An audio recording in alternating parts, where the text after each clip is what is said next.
Hello everyone and welcome to Language Arts in Seesaw. I'm so excited for this presentation. Let's get it started. I want to introduce you, if you don't already know, Renee Gogolewski. She is amazing. It is her 8th year of teaching. She's currently an EL teacher at Sumner Elementary. She was previously at Woodson. She has her background in elementary education and also teaching English as a second language. And she is just bubbly and fun and smart as a whip. So I'm excited to present with her today. Again, my name is Lana Peterson. I'm with the University of Minnesota in our Research Practice Partnership.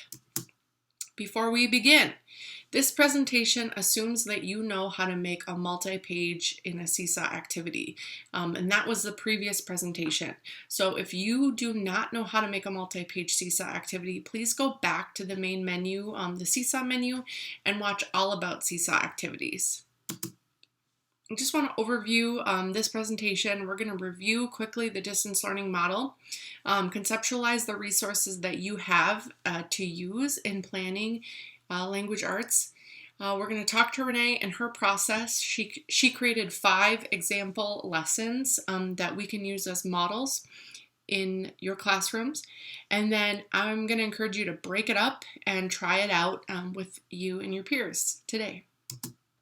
So again, this aligns with the component 1 from Distance Learning 2.0, the whole group daily lessons via Seesaw. And a review from the last presentation. These are some consistent practices for lesson planning and design. So we would create that one multi-page lesson for math or language arts, or if you do an additional subject. We're using our chunk and chew strategies. We're finding right-sized chunks and then pairing them with really thoughtful research-based chew activities. We're going to share our target and tasks for our students so that they know exactly what they should be learning and what they need to do. We're going to use the student template within the multi-page, and we're really going to give them those scaffolds and create those spaces for them to upload their work.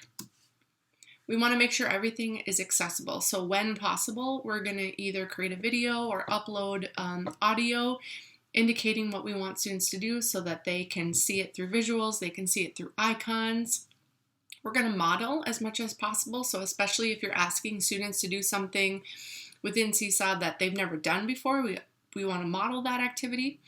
We always want to balance, when possible, to do non-digital tasks, and remembering students can make or build anything they want and then upload a picture or video of them building those tasks to Seesaw. And then again, using those picture cues, so when students are looking through their many activities from the day, which may be from different teachers, there's an icon there either of the teacher or of the type of learning that they'll be doing. So now let's just remember what you have at your fingertips and what you would use when you're making a language arts or whole group reading lessons. So we have the district essential learning outcomes.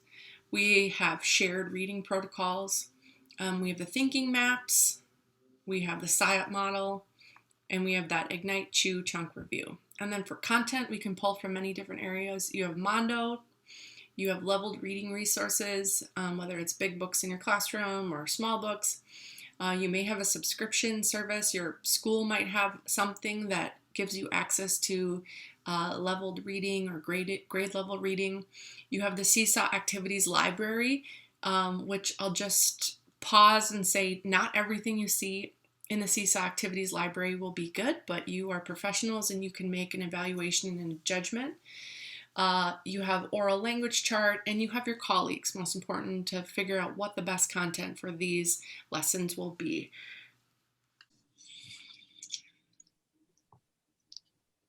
So, I am here with Renee Gogolewski, who has so graciously helped us understand how you would take lessons and instructions and outcomes that you would do formally in a face-to-face classroom and then transfer them into Seesaw and distance learning. Renee had a very quick challenge to conquer, and that was to kind of take a few days lessons and transfer them into a Seesaw content. So Renee, let's just talk about from the very beginning. You were given this challenge. What was your kind of initial thoughts and initial reactions before you got to dive in? Okay, so initially I was thinking, sure, why not? Can't be that bad. Yeah, right? And the goal was for us to kind of illustrate too, what you've seen in prior videos, that when you move to distance learning, content needs to be simplified and slowed down. And you can't just simply take what you did before and then slap it online. Because students, especially as they're taking the Seesaw stuff, they're working independently and everything's flipped. So you have to scaffold a lot more and you really have to break everything down that you used to do. Okay, so we met a few times and then you went back to Sumner and you got started. Tell us your process, what happened when you first got started. So when we initially met, I felt very confident, like, I got this, I know exactly what to do. The meeting was over at the high school in a Teams meeting, and I drove over to Sumner and I was like, yep, I totally got this. My brain's just going. I know exactly what I want to do. And I walked into my classroom and it was as if I had never taught before in my entire life when I sat down to put this together, because I was thinking, this is what I did when I did it in the classroom and it was really dynamic and it just went off all these different places, but I don't have the time nor the resources to do that in this amount of time. And then even there, it had to go even smaller. So that was the phone call to you to talk me down. and then it just then it started to click, like, okay, just scale it back a little bit. Well, a lot, actually. And so I just want to point that out, that Renee's a master teacher. And when you are so good at your craft and teaching in this one way and you have to shift, it really can cause a sense of anxiety. And so if anybody's feeling a sense of anxiety with this, it's totally normal and it's totally okay. And there's nothing wrong with you and you're not a bad teacher or anything. It is a big shift and it should not be underestimated what type of shift this would be.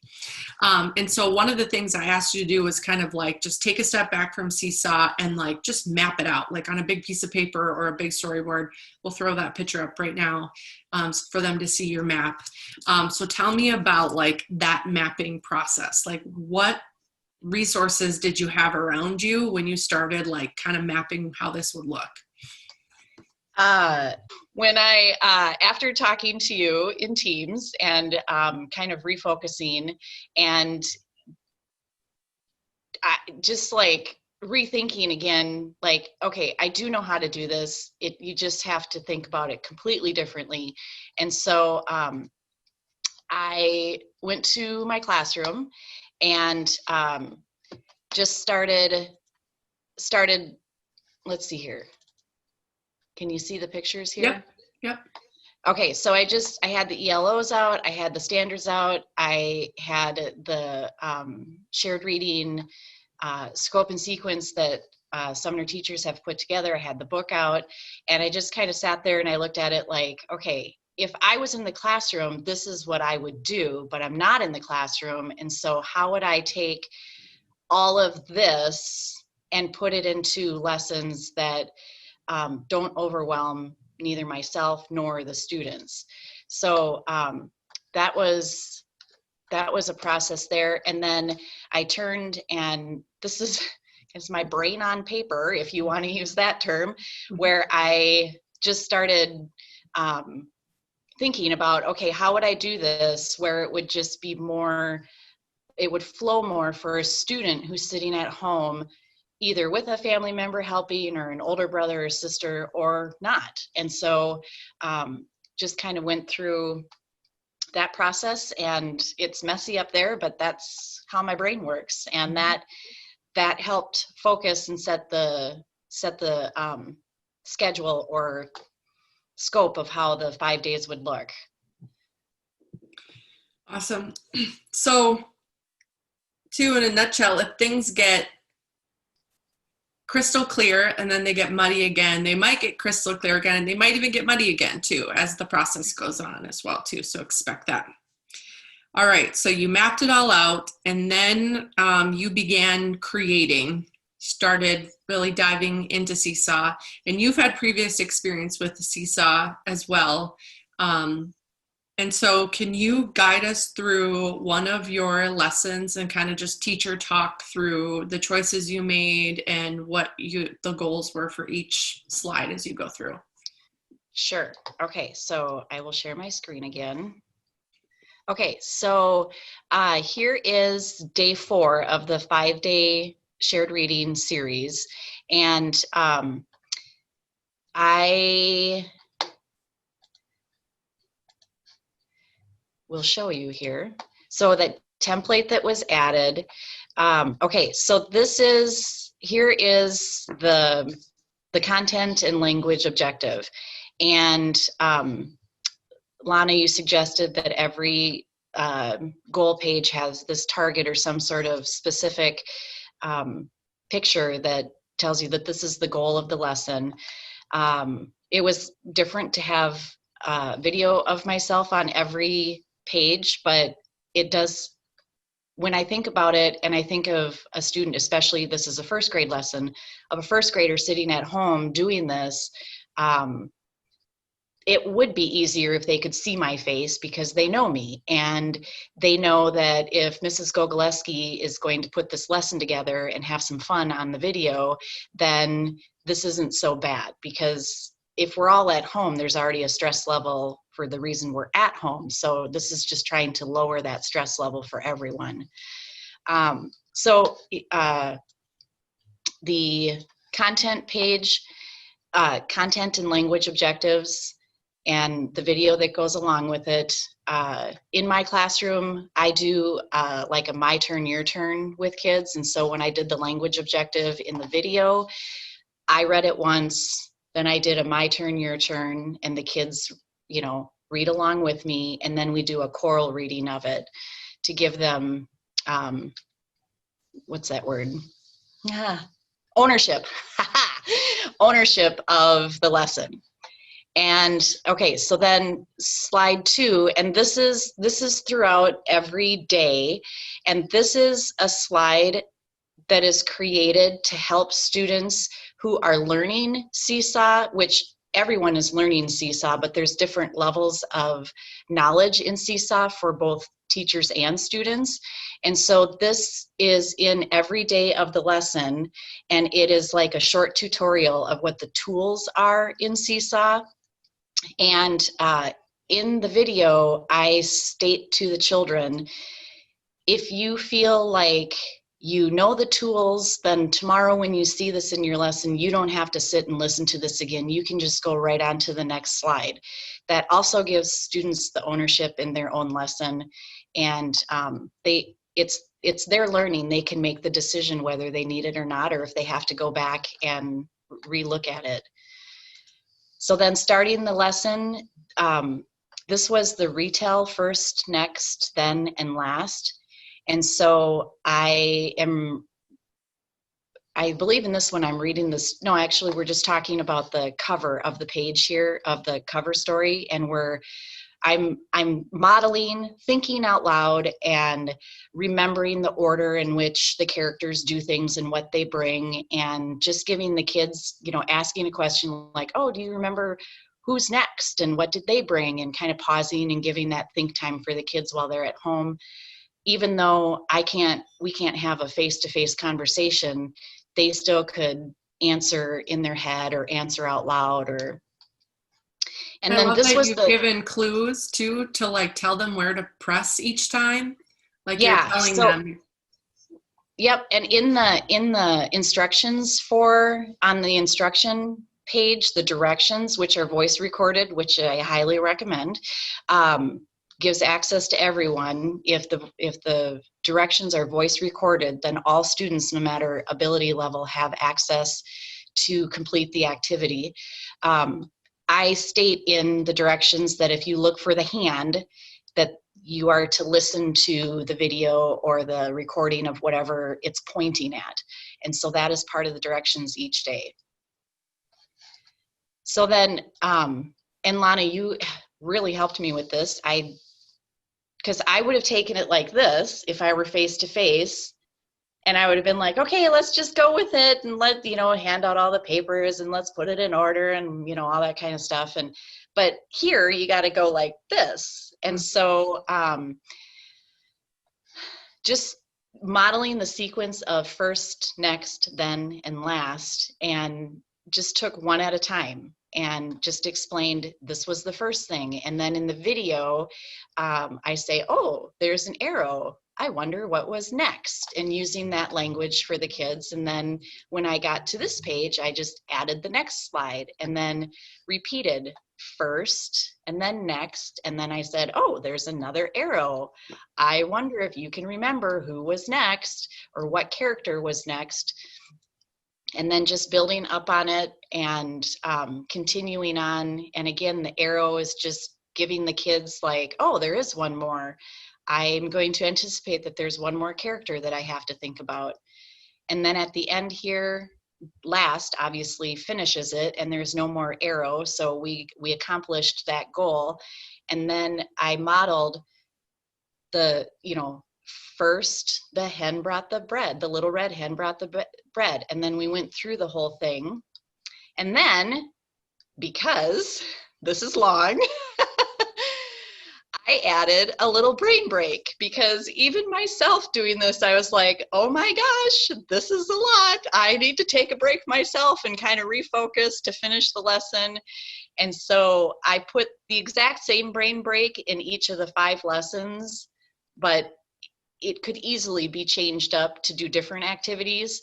But I'm just sitting and I'm doing some movements and some deep breathing.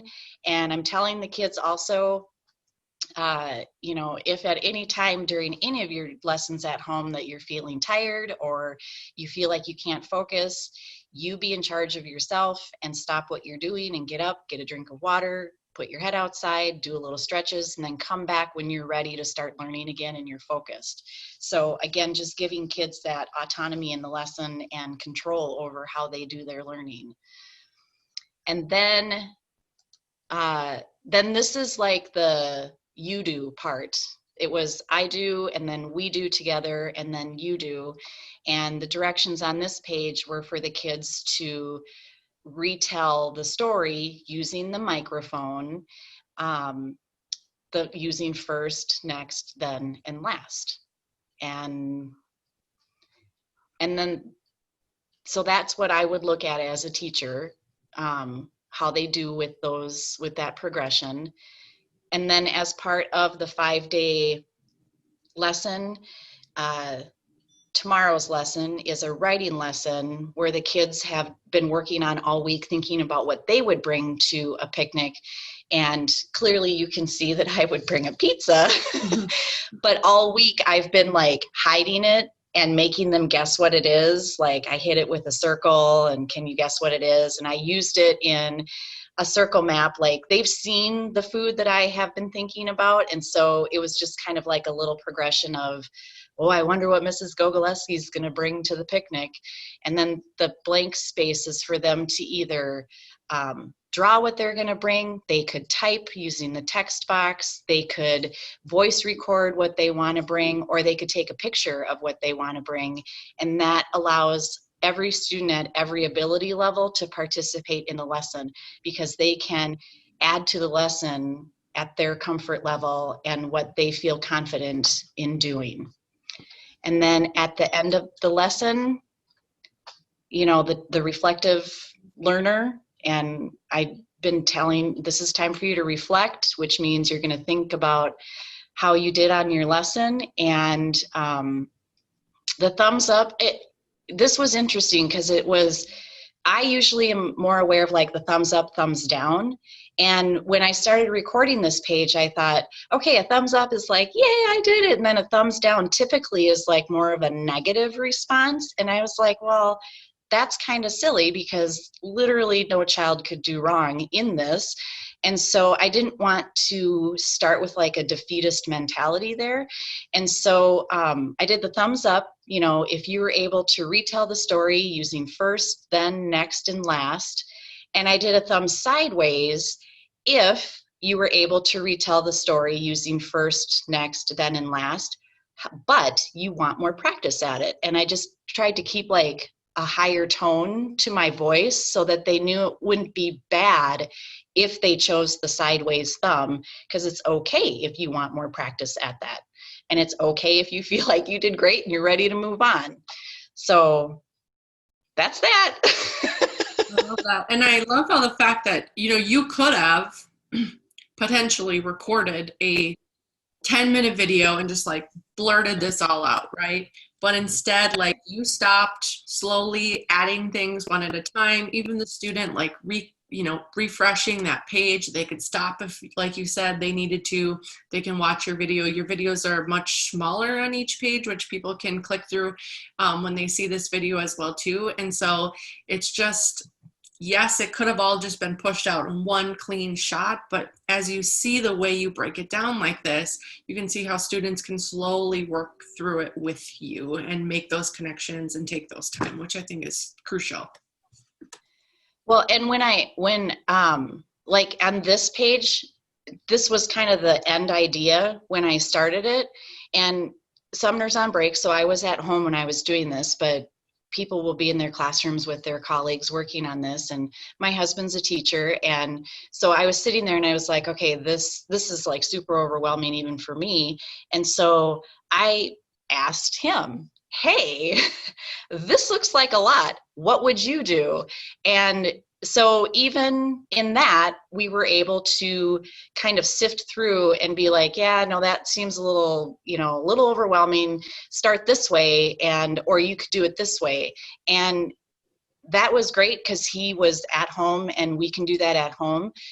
But in the school setting, in your classroom, and especially like during all this COVID stuff, I feel not isolated in any level, but we definitely are taking precautions to not be near each other all the time. And so it's easy to sit in your classroom and just be like, okay, what am I going to do? How am I going to do this? I can't figure this out. I'm going to burst into tears, or I want to start over. But you could do a Teams meeting with your colleagues on your grade level, or you could walk down to their classroom and just say, hey, this looks like it's overwhelming to me. If you were 7, what would you think? Or how would you do this slide to make this more accessible to all the kids? And that, if I didn't have you, Lana, or Chris at home, or even the teachers here at Sumner to get through this, it would be difficult. It would be very difficult. But the collaboration makes it attainable. Mm-hmm. Teachers are people, right? Like, we need each other, and it enriches it so much. And I also want to give a shout out if you're a new teacher and you don't know the content, like as well as Renee knows here, but maybe you're really good at technology. You could be a great team with your classroom or with your grade level team, right? So everybody brings a strength to this. And so figure out what those strengths are and break it up. I'm wondering if you could just show one of the activities that shows a thinking map, because I think that will be like a very core tool, and just kind of showing us how you embedded a thinking map into a Seesaw slide quickly. Okay. That last one was like a faux flow chart. I added the little arrows to make it kind of look like a flow chart, but let's see here. I think day 2, nope. Okay, so this is day 3 of the shared reading lesson, and it's focusing on the short vowel sound ah. And in the book, the word am is repeated throughout. And so in progression for the lesson, for students to be successful with the sound ah, which is the target is the middle sound, not the beginning sound. But to build on that, I did a thinking map to start that thinking process with the kids of the ah sound at the beginning of a word, and just added 4 very well used pictures that even like in my video down at the bottom for the astronaut, I say, oh, what's at the bottom, or I can't remember specifically what I say. And then I give a little wait time and I say, well, if you said a space person, you're right, but space begins with S, and we're looking for ah. And so it's an astronaut. And so just kind of clarify that vocabulary and then go around it. Same with the alligator to a crocodile. And then the next page is a little busy, but the kids are now going to sort and put in, this is their you do. You are going to now take the pictures and put the ones that have the first sound of ah in the thinking map. And the video over here actually shows me doing that activity so that the kids see it done and then they can do it on their own. Just a pause here too to notice all the different ways you're using the Seesaw functionality here, and that you have a picture of yourself reminding the ah sound. You've embedded using the shapes, you've created that circle map. I believe in the middle you've used the text box, and then also you've used the marker. You've brought in images, I'm assuming that you found on Google, of different signs, and then as well you can record yourself doing the activity and then minimize it, make it a little bit smaller and put it in the corner. So you're modeling for the students how to actually do this activity on Seesaw and how to do it instructionally. And then you can move all the images back so that when they get their template, they get to do that same activity. So there's a lot of great stuff. It's all baked right into Seesaw. It is. And I doing this process, I have learned so much more about Seesaw and all that is available in there. And it really is a dynamic program. And I just from the standpoint that all learners have access to the lesson through the tools that are available it's very comforting to know, because I know that when my students are sitting at home, I want them in my classroom and I want them in front of me, but if they can't due to circumstances beyond anyone's control, I know that at least in this program, they still have access to participate in a lesson that their teacher created specifically for them, and we get to interact. Even though it's just through video, we still get to interact with each other, and I find that very comforting. Nice. All right, so we are going to put links to all of your activities within the training page. They're also going to be available through the Seesaw Activities Library in the district tab, so people can view them as well there. I'm also going to put a link for people to see what it looks like from a student perspective as well once they've done, when the student enters your lesson. But in closing, and I want to thank you for all the hard work you've done. This was a huge amount of work and a lot of vulnerability to do this for all of your peers, but you were definitely the right person to do this. I just want to ask if there is any closing advice that you would give people as, to send them off with as a part of this training.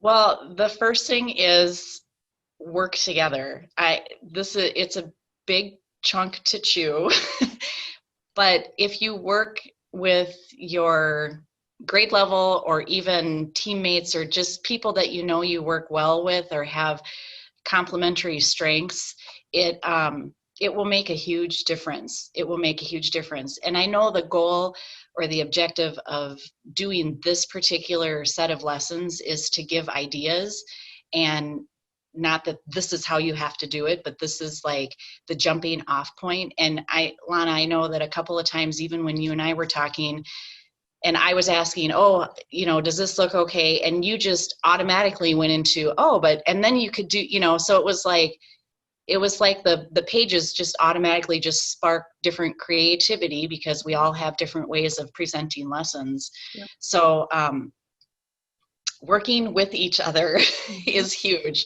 And it's a little overwhelming at first, but I truly feel like it's one of those things that whenever you start something new, it is always overwhelming and you might feel a little bit of stress, but the more you do it, the more it becomes automatic, and that stress level just goes down and the time involved goes down, and the product that you're putting out, probably it will increase in engagement for the kids too, because even as I was doing this, and I'm so glad I had an endpoint, because even this morning I was like, oh my gosh, I could have done this, and oh, I should go in there and fix this, and I should put that in there. And I'm like, no, just put it out.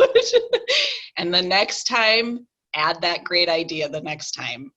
Teachers are perfectionists. You could spend years kind of perfecting these lessons and creating these lessons and making them cute and pretty, but at some point, we just got to release them. And like you said, you get to try again the next time as well.